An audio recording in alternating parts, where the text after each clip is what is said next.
Now, I know for sure that some people will agree with me on this one, but I think for me personally, one of the most important aspects of building an aesthetic body has got to be the idea of building a wide, bulky chest. My guy here communicates this to a T. Look at how developed his chest is. Very nice. The frame that the chest muscles give to your body is unmatched. Your chest acts as a gateway to the world that surrounds you, and by building a muscular chest, you show to the world that you're a strong, confident individual, and you kind of give off that vibe that you don't really give a damn, which is good. That's what we want. A greatly defined chest on an individual communicates both discipline and commitment, which are very attractive qualities. So today, I want to take you guys through a snippet of basic chest anatomy, along with some exercises that you guys can be doing in the gym to really help you guys get your chest popping. Now, the main muscles that we want to be focusing on when working out the chest include our pecs. So our pecs are divided into both the pectoralis major and the pectoralis minor. And we also want to be focusing on two other muscles, which are known as the serratus anterior and the subclavius muscle. So together, these muscles attach to the upper limbs in the body and support the thoracic cage, and they also exert a force on the upper limb, which allows us to actually do the pushing motion, and it helps us to facilitate movement as well. They also aid in respiration, which is effectively just another word for breathing. And yeah, I'll go through a brief rundown of the muscles, including the functions and the attachments, followed by some exercises that really help to target these specific muscles. So kicking things off, we have the pectoralis major, which is the most superficial muscle, meaning close to the surface of the skin in the chest area. It's a fan-shaped muscle, and it contains two heads, which are the clavicular head and the sternal head. So to put it simply, the clavicular head of the pec major originates on your collarbone, like around here, and inserts into your humerus, which is your arm of the upper limb up here. Its primary function is to produce flexion of the upper limb with the help of other muscles that are also found in the upper limb.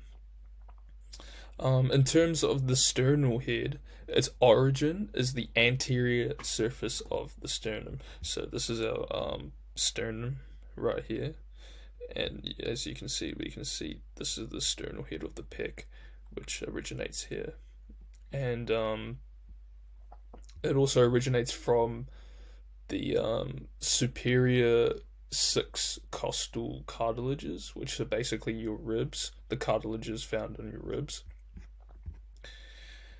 And it also originates from the aponeurosis of the external oblique muscle. So the aponeurosis is basically like a flattened tendon, which helps attach muscle to bone. So this muscle here also originates from part of the external oblique muscle. So the sternal end distally attaches into the humerus as well, and the function of the pec, the part of the pec which originates from the sternal end, is to adduct and medially rotate the upper limb. So in terms of adduction, when we say add, it means to add towards the trunk. So if we were to adduct our arm, say my arm is out here, and then if I was to adduct it, I would bring it in closer to my trunk. So that's basically the movement of adduction, and rotation of the upper limb is also just this motion here.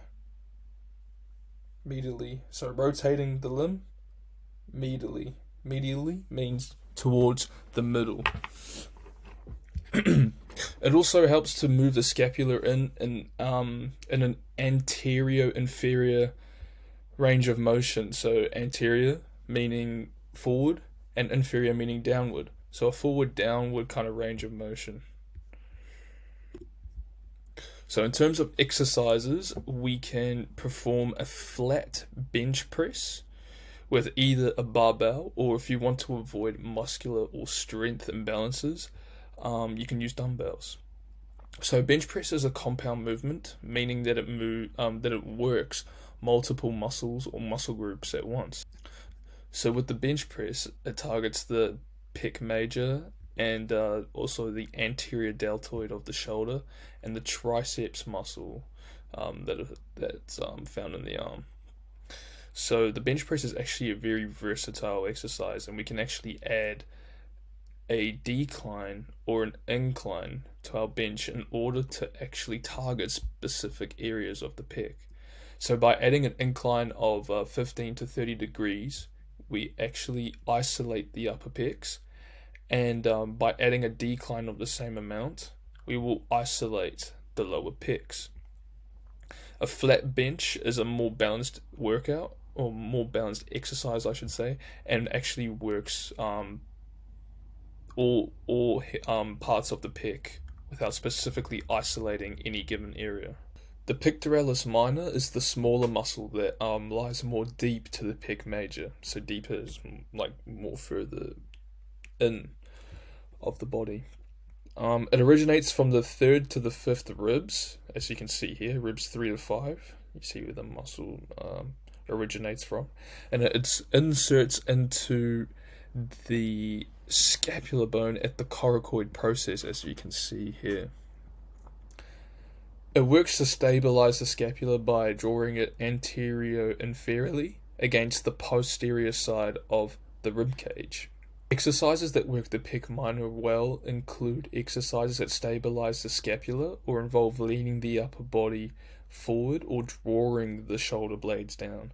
So some examples of these include dumbbell and cable flies, as well as the bench press. Now, the serratus anterior is located laterally in the chest wall. This muscle consists of several strips, which originate from the lateral aspects of the ribs 1 to 8. They attach to the scapula, and the function of this muscle is to work to rotate the scapula, which allows the arm to be raised over 90 degrees. It also helps to protect the scapula by holding it against the rib cage. In terms of exercising, like the pec minor, isolation for an aesthetic look isn't necessary due to it being a secondary muscle for a variety of exercises, as well as it being located quite deeply. However, if you were to isolate the muscle, good isolation exercises include shadow boxing, as well as cable serratus jabs. And this is due to the nature that the pushing action provided when you throw a punch actually works the serratus anterior very well.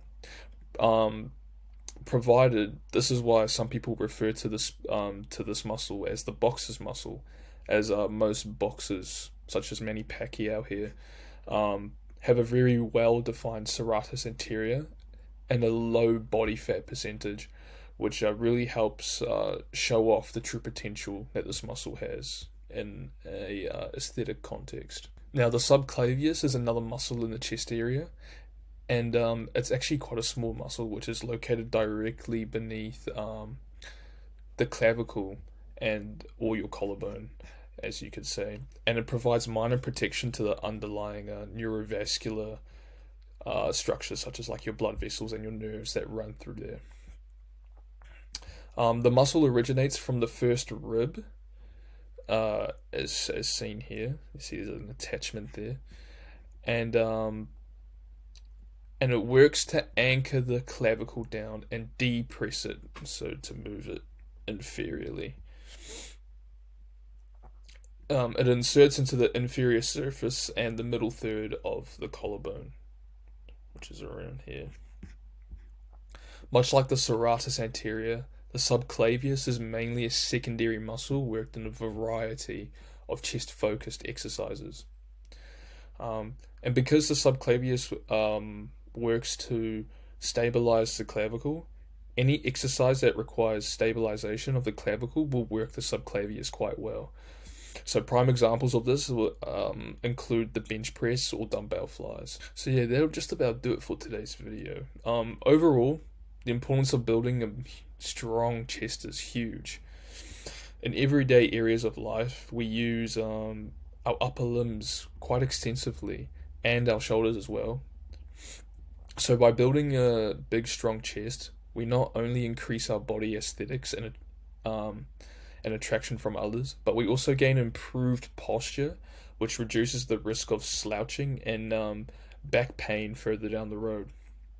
It also helps to enhance performance in areas of life which which involve throwing, pushing, punching motions, and it also helps to support or provide support for surrounding joints and muscles, for mainly the shoulder muscles as well. So overall, that's going to do it for today's video. Hopefully you've learned something new or taken away a few things in which you can apply to your routine at the gym. If you enjoyed the video, leave a like and let me know of your followers' thoughts or questions in the comments. Stay hungry. Till next time.